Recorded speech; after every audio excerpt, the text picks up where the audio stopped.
students, welcome back to our science classes, and we can continue our lesson cell, its structure and functions.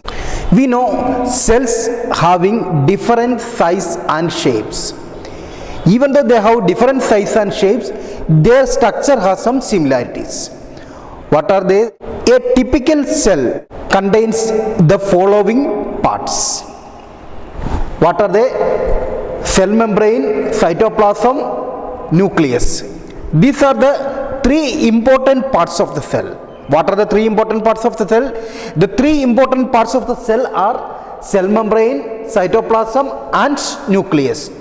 Whatever the size of the cell or whatever the shape of the cell, all the cell contains these three things: cell membrane, cytoplasm and nucleus. Okay, now let's study about cell membrane. Cell membrane is also known as plasma membrane. What's the other name of cell membrane? The other name of cell membrane is plasma membrane. It forms the outer boundary of the cell. For example, you can consider it as the cell. So this one, which I made it bold, this one is the cell membrane. Okay, hope you have understood. This one is the cell membrane. So it is a delicate membrane.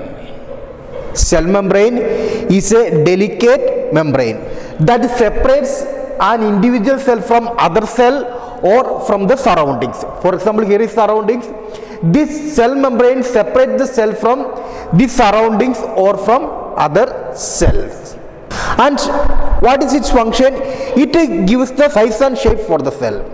Cell membrane gives size and shape for the cell. So now let us learn what are the functions of the cell membrane.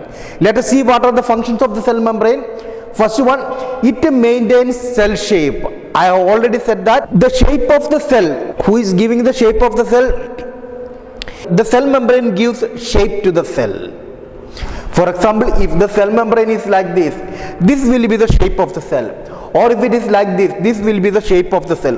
Or cell membrane of amoeba is like this. So this gives the shape of the cell. So how is the cell membrane? That cell membrane gives the shape of the cell. Next one, it forms the boundary of the cell and separates individual cells from one another. I have already said that this cell membrane separates the cell from the surroundings as well as it separates the cell from other cell. And here is the third point. It allows only selected substance to enter or leave the cell. That means this cell membrane, it allows only selected substances to get in the cell and get out of the cell. That means this cell membrane allows what are the substances should go out from the cell. And this one also allows which are the substances it has to come into the cell. So this cell membrane decides which are the substances should get in the cell or get out of the cell. That is why this cell membrane is also known as selectively permeable membrane. What is it called? It is also known as selectively permeable membrane. And these are the points or these are the functions of cell membrane. Okay, we have written here cell membrane and we learned the function of cell membrane. See, in bacteria and plant cells, there will be an outer wall surrounding the cell membrane. In bacteria and plant cell, there will be a outer wall that's surrounding the cell wall. What we will call for this surrounding? We can call this surrounding as cell wall. In plant cell and bacteria, there will be an outer covering around the cell membrane. This outer covering is known as cell wall. So remember, cell wall is present only in plant cell and some bacteria. So this cell wall, with which one this cell wall is made up of? This cell wall is made up of a compound called cellulose. Remember, cell wall is made up of a compound called cellulose. Don't forget the name of the material with which cell wall is made up of. Cell wall is made up of cellulose. Hope these things are clear. Now let us learn what are the functions of cell wall. What are the functions of cell wall? Cell wall provides rigidity to the cell. So it gives rigidity to the cell. Cell wall provides rigidity to the cell. And what is the next one?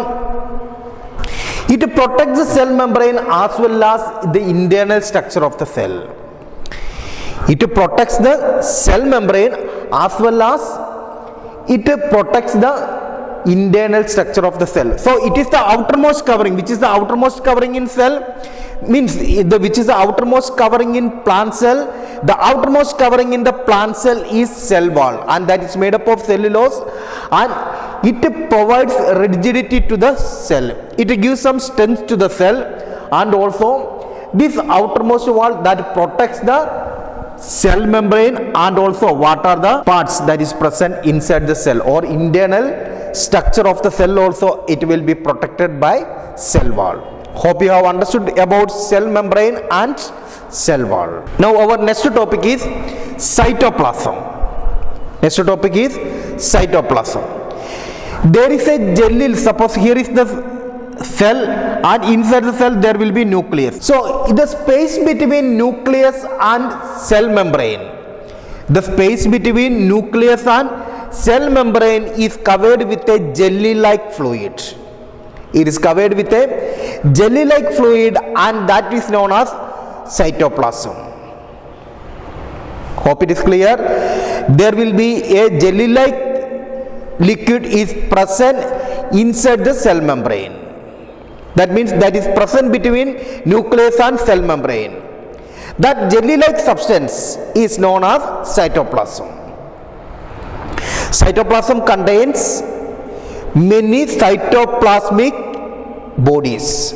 It contains many cytoplasmic bodies, and they are known as cell organelles. The bodies or cytoplasmic bodies that is present in cytoplasm are known as cell organelles. They are known as cell organelles. One more thing you have to note, about 90% of the cytoplasm contains water, and all the chemical reactions or all the life processes in the cell are taking place in the cytoplasm.